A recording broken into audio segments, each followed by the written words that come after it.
Good afternoon po, this is Gigi Banaay. Ang ating pag-uusapan po ay tungkol po sa pagpapadede ng ating mga babies. Ayan, but before that, please like and follow sa aking YouTube channel po. Ayan, thank you in advance. Ayan. Okay po, ang pag-uusapan po natin is regarding po yung pagpapa-breastfeeding ko po. Okay, gumamit po ako una ng formula milk po. Ayan. Kasi po, cesarean section po kasi ako ng anak.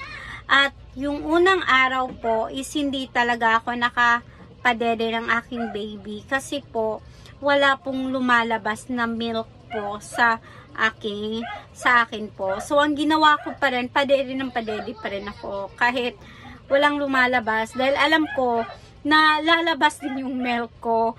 Ayan, pag sinasak talaga, lalabas naman talaga yon.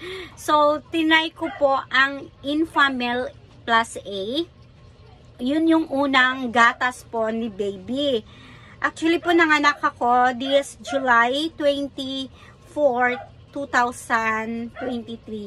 Ayan, magto 2 months pa lang po ang aking baby ngayon. 2 months na po, ayan. Okay. So, ang ginawa ko po is nag-Enfamil muna ako. Yun, para, kasi wala nang lumalabas.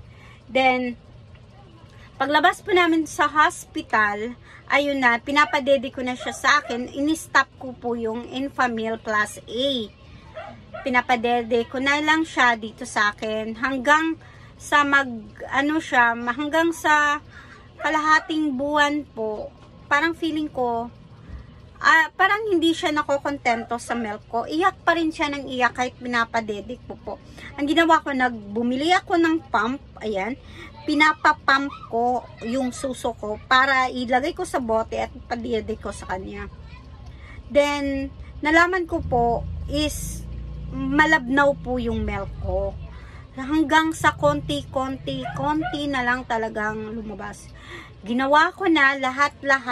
Uminom na ako araw-araw ng sabaw na may malunggay, shell na may malunggay. Ayan, as in lahat, nyog sa umaga. Ayan, ginawa ko talaga lahat para magka-milk. Pero ang problema po talaga, konti na lang yung lumalabas na milk po sa akin.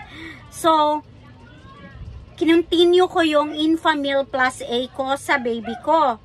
Ang problema is, ayaw niyang didehin.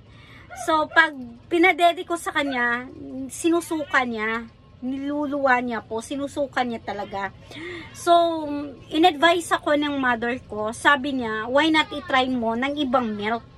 Sabi ko, pwede ba yun? Sabi ko ganon. Tapos, hindi po ako pumunta sa doktor para po maghingi ng advice. Ako, Diyos ko Lord, huwag niyo yung gawin. Pero, actually, nakinig ako kay mama ko na mag-change daw ako ng milk. So, wala pang 2 months si baby, nag-change po talaga ako ng milk. Umaga, nag-Enfamil muna ako. Yun yung pinadede ko. Hanggang sa, sabi ko, ayaw niya talagang idede, isusuka niya talaga.